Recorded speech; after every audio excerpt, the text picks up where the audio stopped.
So, maraming salamat. No? At kayo'y alam ko na handang makinig na salita ng Diyos sa araw na ito. Bago tayo mag-upisa, syempre, hindi mo na tayo ng guide sa manalangin tayo. Ama namin kami nagpakapangyarihan sa lahat. Patuloy ka namin sa nataas, papupurihan sa araw na ito. Ikaw ang siyang magtulong sa amin sa bawat isa, na inyong banal na Espiritu, na maintindihan itong mensahe na ito. Gamitin na lamang po ako, Ama, bilang kaluyan sa kapagturo na inyong message. And I pray po, Ama, na patuloy na siyang manatili sa aming puso't isipan itong mapapakita namin sa amin. Maraming po salamat, Ama, sa lahat ng papuri po sa salamat sa pangalan ni Jesus. Amen. So, yun. Makibukas mo natin tayo sa first King. Yung last verse 16. Manatili nga kayong tapat kay Yahweh na aking Diyos.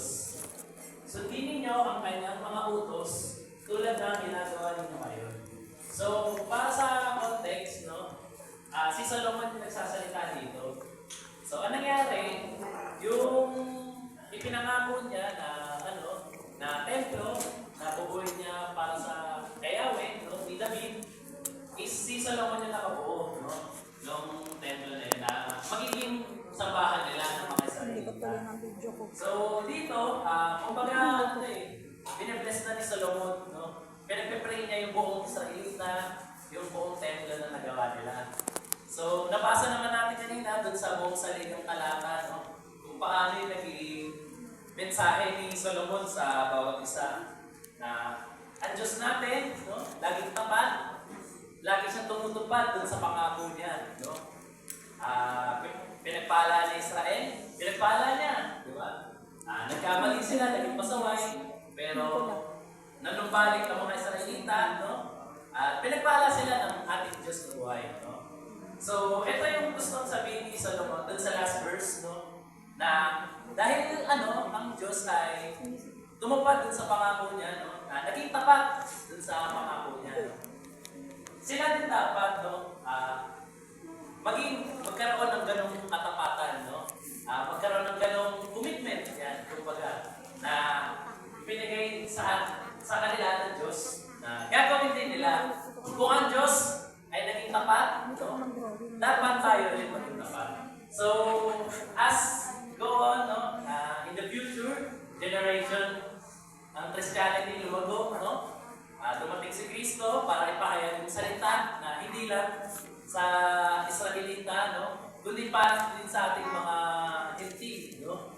Para din sa atin na mga anak sa labas, kumbaga, no? Pinahihayaan tayo na makatanggap na isang regalo na siyang ipagpapasalamat natin. Hindi lang dito sa lupang ito, kundi maging sa habang buhay. Habang buhay at sa mapagwalang forever, no?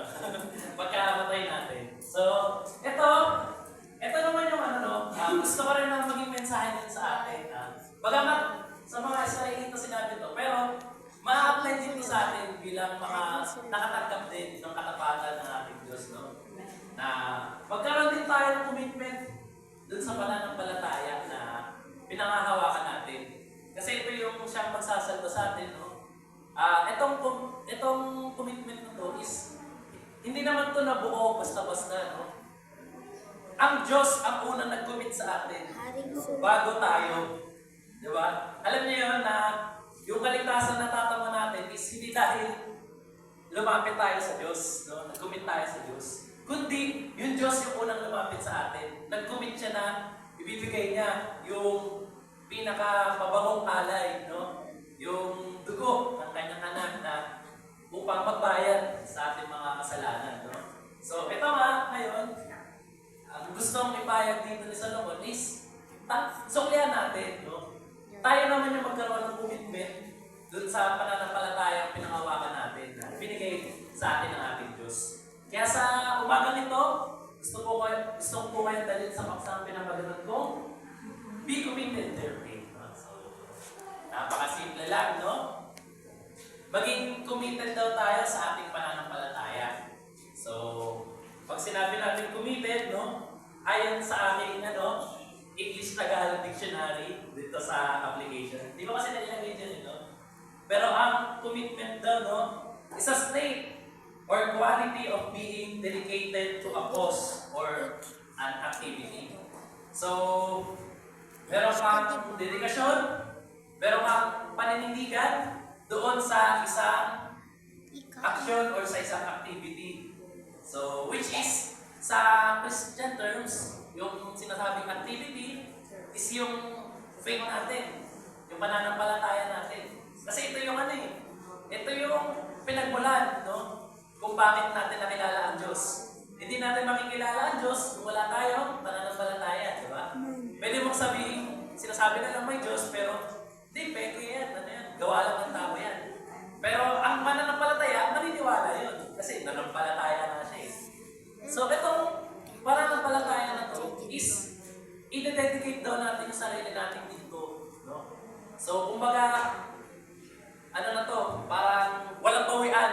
Pag tinanggap mo to, pag ginawa mo to, wala nang no-no. No? Puro na yes-yes.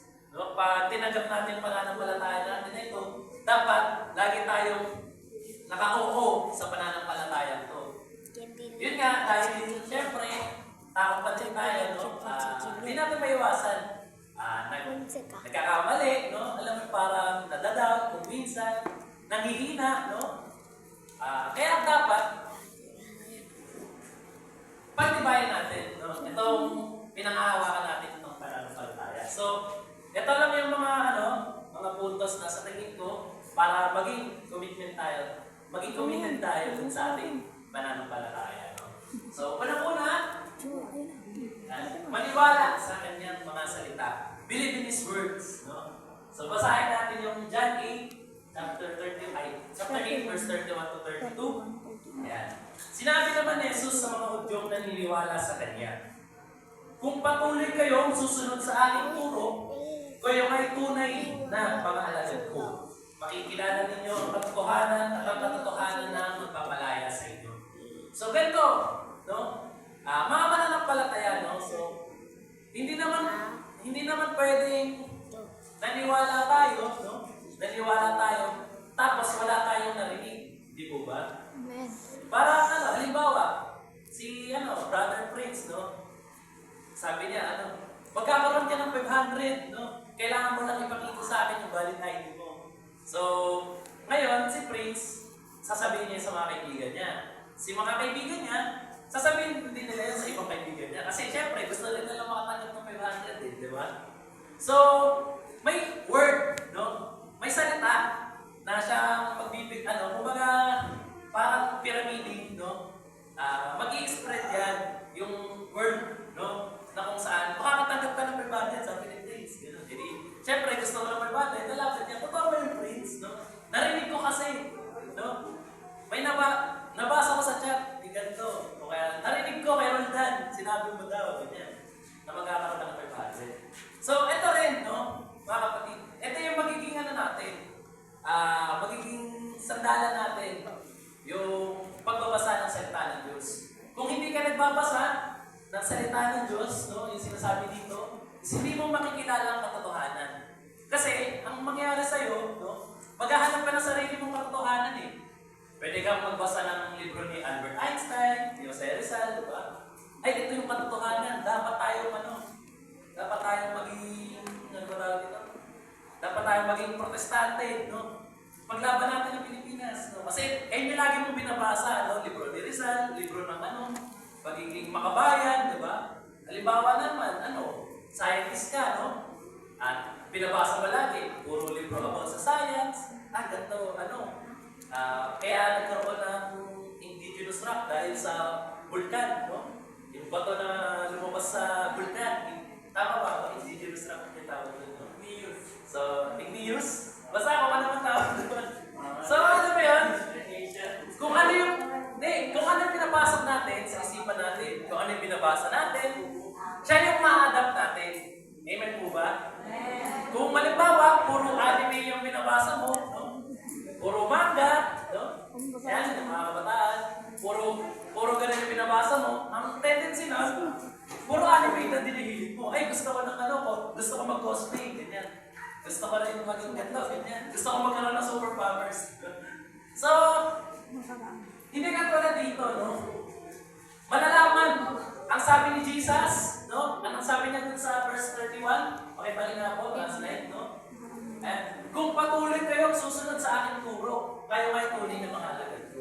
Paano tayo magiging tunay na mga alagad? Is, patuloy tayong susunod sa kanyang mga turo, which is yung word niya, di ba? Ito yung magdadaan sa atin na kung saan siya yung magpapalalim sa ating pananampalataya. Kasi yung mag-a-adapt sa atin, di ba? So, the more you read your word, no? The more you read the word of God, the more it influences you. So, mas nakaka-influensya sa atin. Kung makikita mo yan pag halimbawa, yung tao, no? Mura. Siguro mahilig yung manood ng movies na puro mura, no? Kasi naging ganyan din ako dati, no? So, o kaya, kanonood mo ng Tulfo, no? Nakapanood ko. Ano ka na rin? Ano ba tawag din? Mareklamo ka na rin. ay din nakakapag-influensya sa tao, no? Kung ano yung ina-adapt niya, kung ano yung pinabasa niya, di ba? So, Tutulpo kita. mga kapatid, no? Ano po ngayon, no? Ano yung lagi niyong binabasa? Ano yung lagi niyong pinapanood, no? Diba? Siyempre, yung Bible, o kaya mga Christian content creators, di ba? Yes. Basta yung makakatulong sa pananampalataya natin, dahil lumago. No? Mas magtitibay tayo doon. Mas magkukumit tayo kasi mas nalalaman natin kung ano yung sinasabi sa verse 32, no? Kung ano yung katotohanan, no? So, bakit? No? Ano bang meron sa salita ng Diyos? No?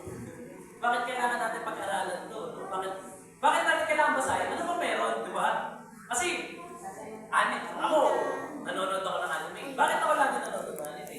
Kasi natutuwa ako dun sa pinapanood ko, di ba?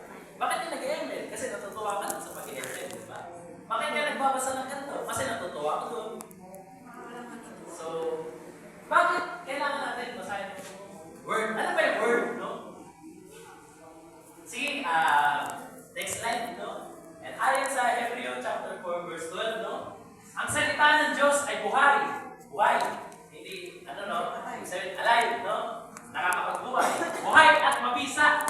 Mas matalas kaysa anumang taba na sa magkabilay may talim. Ito'y tumatagos maging sa kaituturan ng kaluluwa at espiritu ng mga kasukasuan at buto at nakakaalam ng mga iisip at binabaalan ng puso. So, itong word na to, no?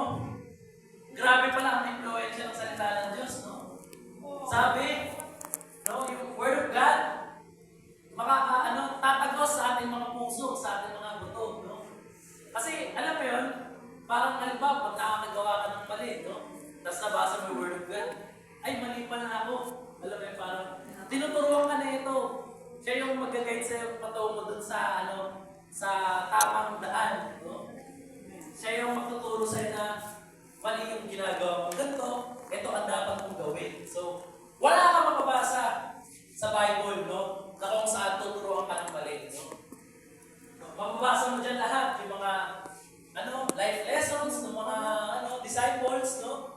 Yung mga lingkod ng Diyos, no? Mapabasa mo kay Solomon, kay Job, no? Kay Moises, no? Kung ano yung mga pinagdaanan nila, no? At kung ano yung pagtuturo ng Diyos sa kanila. No, ganun din kila Pablo, no? Kila Matthew, sa lahat ng mga disciple ng Diyos, di ba? Lahat doon, no? Makikita mo kung ano yung tamang gawin, no? Na dapat gawin natin sa buhay na ito, no? Paano yumaman, di ba? Nandiyan sila Solomon, no? Paano maging matalino, nandiyan din siya, no? Paano maging kontento sa buhay, nandiyan si Pablo, na magtuturo sa atin, di ba? Lahat ng mga kailangan natin sa buhay na ito, no? Ang tanging makakapagturo lamang, no? Ay ang salita ng Diyos. Amen? Palakpakan natin natin Diyos. Napaka-the best, no? Word of God, no? Pinaka-the best, para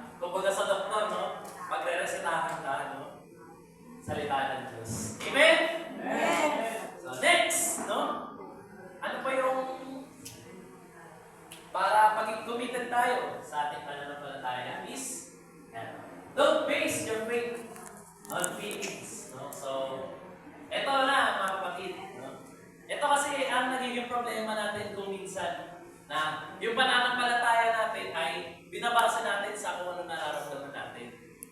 So, hindi naman sa nilalahat ko, no? Kahit ako din mismo, no? Nararanasan ko to na, alam mo yun, may time na minsan, ay, parang sarap mag-church ngayon, no? Ganyan, ang ganda ng panahon, malamig, no? Hindi umuulan, sarap pumunta ng church, no?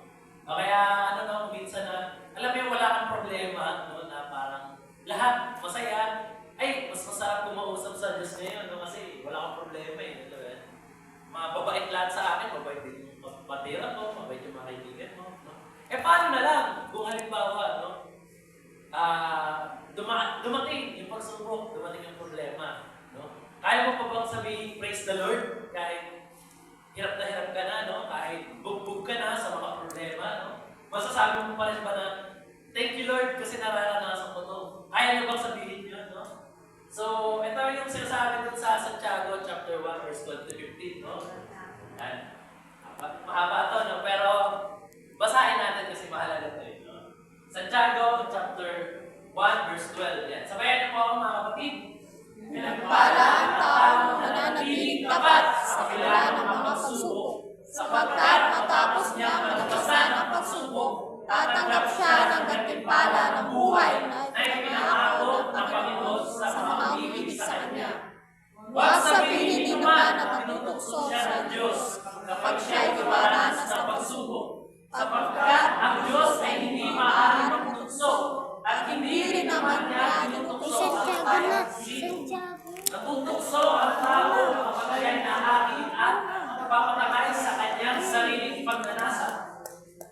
At ang pagnanasa kapag naitanim sa puso ay nagbubunga ng kasalanan. At ang kasalanan sa gustong kulang ay nagbubunga ng kamatayan. Ito yung naging problema, no?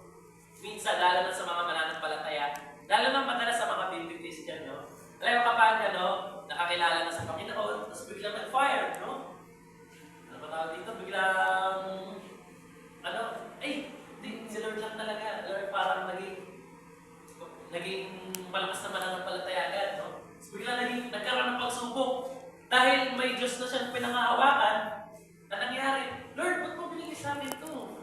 Akala ba, anak mo ko, no? Ang pangyayari, masisisi pa na tayo ng Diyos, no? Lord, bakit ganito? Akala ko ba, ano, pagtapat ka sa pananampalataya mo, ano? Diba, iingatan mo ako palagi. Bakit ganito? Napilayan ako. Bakit mo sagatan ako? Ganyan. Bakit nakakaranas ako ng ganito? Lord, tama ba, no? Pero hindi natin alam na hindi kasalanan ng Diyos yun, no? Kasalanan mo yun. Kasalanan mo yun. No? Paano? No? Paano mo naging kasalanan yun? Kasi nga, nasa mundo ka eh. Nasa mundo ka ng makasalanan. Makasalanan ka pa rin, no? May kasalanan ka na bagamat nabura na, no? Pero nananatili pa rin sa mundo ko. At ayun na nga, dahil doon, no? Na hindi ka naman naging ano eh. Hindi ka naman nalipat ng mundo, no? Nandito ka pa rin. So pagdadaanan mo pa rin yan. So, hindi kasalanan ng Diyos, no? Na kung bakit ka nakakaranas ng ganito, no? Sa piling mo, no? Sa piling mo is akala mo, no? Kasalanan ng Diyos, no? Kasalanan na, ano? Ay, siguro, ano? Kaya binigay sa akin Diyos ng pagsubok na to, no? Halimbawa, may addiction ka, no? Sa pangininom, ganyan. Tapos bigla kang, ano? Nilagyan ng beer sa harap, no? Tapos, binigay sa akin ito ng Diyos, siguro kasi sinusubok niya ako. Pero hindi. Nandun pa rin sa feeling mo yun. Kumbaga, nasa isip mo na lang yun kung tatanggapin mo o hindi, di ba? Kumbaga, yung isip mo yung gumugulo sa'yo. Yung pakiramdam mo yung gumugulo sa'yo.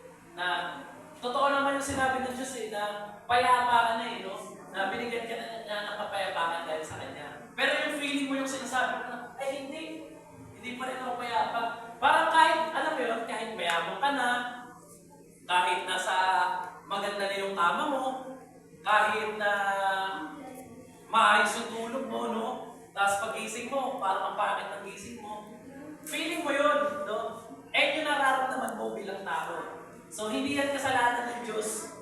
Lahat na nararanasan natin dito, kahit mahirap man o kahit maganda, no? Kasi yun na nga eh, kahit maganda yung nasa paligid mo, kung pangit yung feeling mo, pangit pa rin yung malalabasan eh. Di ba? Kahit sabihin na natin, masagana ka, pero nakukulangan ka pa rin, di ba? So, kasi nga, nandun sa feeling mo. So, ano gagawin natin? No? Alisin natin yung feeling na yun. No? Alisin natin yung feelings na siya nakakasira sa ating pananampalataya. So, hindi masama ang feeling, mga kapatid. No? Baka sabihin nyo naman, maging manhid na lang ako. No? Maging robot na lang ako bigla. No? So, hindi ganun, mga kapatid. No? Yung feeling na ito, no? Kasi ito yung mandalaya eh. No? Ito yung nandadaya sa atin eh. Yung laging sinasabi dito sa Jeremiah, no? 17 verse 9 na sino makakaintindi sa ating puso, no? Sa ating mga damdamin. Ito yung mandalaya at walang katulad. Walang lunas sa kabulukan na ito. So, may feeling ka na minsan, alam mo, ay, sarap mag-church, no? So, may feeling ka na minsan, ay, tinatamad ako mag-church. Kasi may sakit ako eh, may no? May pilay ako, no? O kaya kung ano man dahilan na pwede mong sabihin, basta ayaw mo lang makapag-church, no? Puro madahilan, no? Amen? Amen. Ay, inaanto ako eh. Ay, nakakati yung ulo ko, ganyan. No, ay, ganito, ganyan, ganito, no? Ayaw mo lang mag-church, no? Amen? Amen. Dami mo dahilan eh. No? Mag-church ka lang, no? Lumapit ka lang sa Diyos. Amen? Amen. Alisin natin yung feeling na yun. At, hindi naman masama ang feeling. Yung feeling, pupunta rin yun, mga kapatid, no? Alam mo yun, naranasan ko yun one time na hindi ko talaga feel worship, no? Hindi ko talaga feel mag-gitara, gano'n. Ano naman yan, lahat naman siguro nakakaranas na basta umatag lang ng church, no? Alam mo yun na, hindi mo na-feel sa sarili mo mag-worship. Pero mag-worship ka pa rin, no? Mag-worship ka pa rin sa Panginoon. Tapos biglang maya-maya, parang ang gana ng feeling ko. Alam, parang, ay, thank you Lord, no? Kasi, nakakapag-worship ako ngayon, no? Darating yan, yung feeling na yan na siya magtuturo sa'yo na masarap pa rin talaga yung may feeling, no? So, hindi yung feeling, hindi yan basta-basta, no? Hindi yan basta-basta nawawala. Nandiyan pa rin yan. Pero, nasa sa'yo na yan kung paano mo kukontrolin. At ayun na nga, yung pagbabasehan natin, nung pananampalataya natin, no? So, kung may maramdaman kayong gano'n, no? Kung may, tawag dito? Masira man yung feeling nyo, no? Huwag nyo mahayaan yung feeling nyo, yung makakasira sa pananampalataya ninyo. Parang mag-church ka, ay, mayroon kang problema sa family, nakapag-away ka, no? Ang pangit ng mood mo, kasi hindi ka mag-church, no? Kasi, wala. Hindi ako karapat dapat church kasi madumi ako eh. May naging kaaway pa eh. Pero, sa unang pa lang eh, ganun na ginawa ng Diyos, diba sa atin? No? Marumi ka na, tinanggap ka na niyan, no? Sobrang dumi mo, pero tinanggap ka pa na ng Diyos. So, ba't ka pa mahihiya kayo, no? Ba't ka pa tatalikod sa Kanya, no? Lord, nahihiya ako kasi nakagawa ko ng ganitong kasalanan eh. Nagkaroon naman ng pagnanasa, Lord. Nakita ko ng ganyan, nakita ko ng ganito, no? Hindi, dapat na lumapit ka pa na sa Panginoon, no? Kasi nga, tanggap ka niya eh, kahit ano ka, no? At yung pananampalataya na yun, siya maglilinis sa'yo, no? Lord, thank you kasi tanggap po ako kahit ano ako, no? Tanggap, gano'n naman talaga ang Diyos natin eh, no? Kaya huwag kayo mahiya, no? Alisin niyo yung feeling ninyo, no? Alisin niyo ang nararamdaman ninyo at ibigay niyo yan sa Panginoon, no? Yung pagiging, halimbawa, katamaran, no? Yan, mga nakakasira yan sa pananampalataya eh. Katamaran, pride, no? Ano pa bang mga nararamdaman yung feeling nasisira sa pananampalataya natin, no? Marami pang iba, no? I-check nyo na lang yung mga sarili ninyo, no? Alam ba naman, nakakaranas kayo ng mga ganyang pagsubok sa mga nararamdaman ninyo. Pero alam ko din na yung Panginoon natin, no? Hindi tayo pagsasawaan yan na kung nasisira man yung feeling natin. Nandyan pa rin yung Lord, no? Gagabayan ka pa rin yan ng banal na spirito na mag-church ka pa rin yan. Lumapit ka pa rin sa akin, anak ko, no? Maririnig at maririnig nyo pa rin yan, no? Kasi nga, may mga banal na spirito tayo eh. Gagawin pa rin tayo yan sa tama. Diba? Amen? Amen. Balapan natin ang Diyos.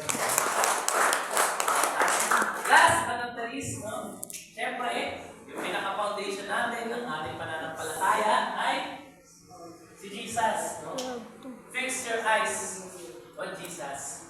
So, si Jesus, ito yung ano natin, compass, no? Kumbaga, siya yung pinanggalingan, no? Siya yung pinanggalingan bakit tayo ngayon naglalakad sa pananampalatayang ito, no? Siya yung dahilan kung bakit tayo naniniwala, no? Na kapag Sunday ng umaga ng 9 a.m. is pupunta tayo ng church. No? Siya yung dahilan kung bakit nananalangin tayo, no? Alam mo yun? Siya yung dahilan kung bakit natin ginagawa ito, ba't kayo nakikinig sa atin, no? Ba't tayo nagbabasa ng salita ng Diyos? Siya yung pinakadahilan, no? Kung ba't tayo ligtas at naniniwala, no? Sabi sa Hebrew chapter 12 verse 2, ituon natin ang ating paningin kay Jesus. Sa Kanya nakasalalay ang ating pananampalataya mula sa simula hanggang sa katapusan. Dahil sa kagalakang naghihintay sa Kanya, hindi niya inalintana ang kahihiyan sa pagkamatay sa krus. At siya ngayon nakaupo sa kanan ng trono ng Diyos.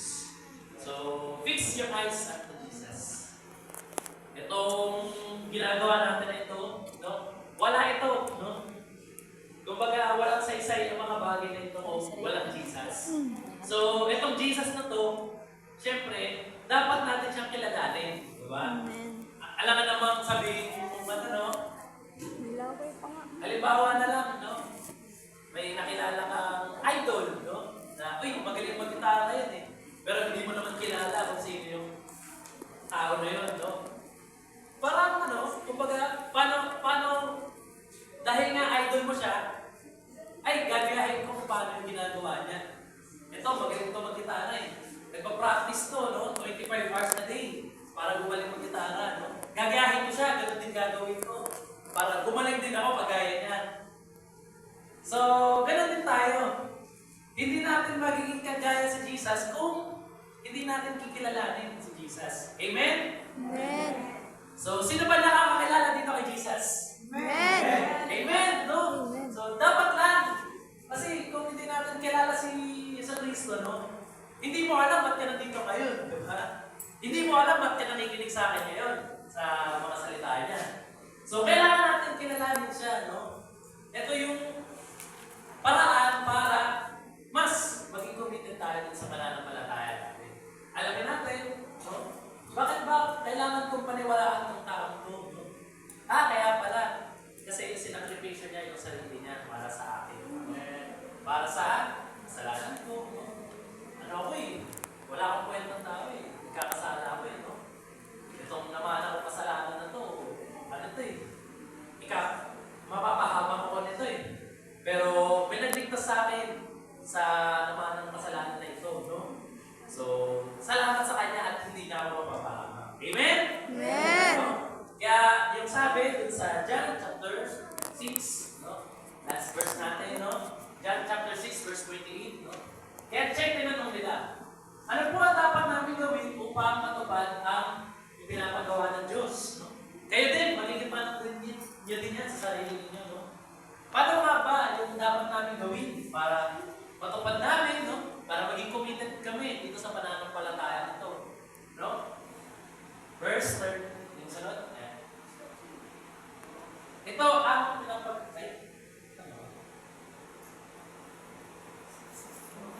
Ito ang pinapagawa sa inyo ng Diyos.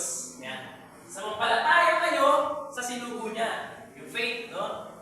Sa nananampalataya, tugon ni Jesus. So, sino yun? Jesus. Siya mismo, no? Samantalataya ka, no? Panatilihin mo yung pananampalataya na yan.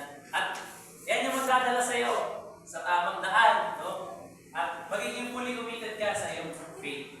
So, amen? Amen. Sa Diyos ang papuri. Ama natin nakikinig makapangyarihan sa lahat. Patuloy kami nagpapasalamat, Ama, sa salita mo na binigay niyo sa amin. Maraming salamat, Ama, na pinagkalooban niyo po kami, Ama, na maunawaan na magkaroon kami ng pananampalataya sa inyo at sa ginawa ninyo sa krus ng Kalbaryo. Maraming salamat, Ama. I pray po, Ama, na siyang patuloy naman ang tingin ko sa amin. Bagamat nakakaranas kami ng mga pagdududa, ng mga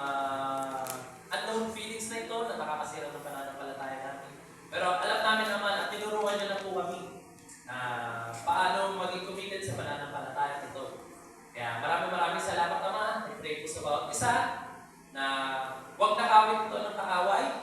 Patuloy na manatili, patuloy na manindigan kami Ama sa pananampalataya ito na pinangawakan natin. And I pray din po, Ama, na mas lalo pa kaming tumatag, mas lalo pa kami maging matibay sa pinangawakan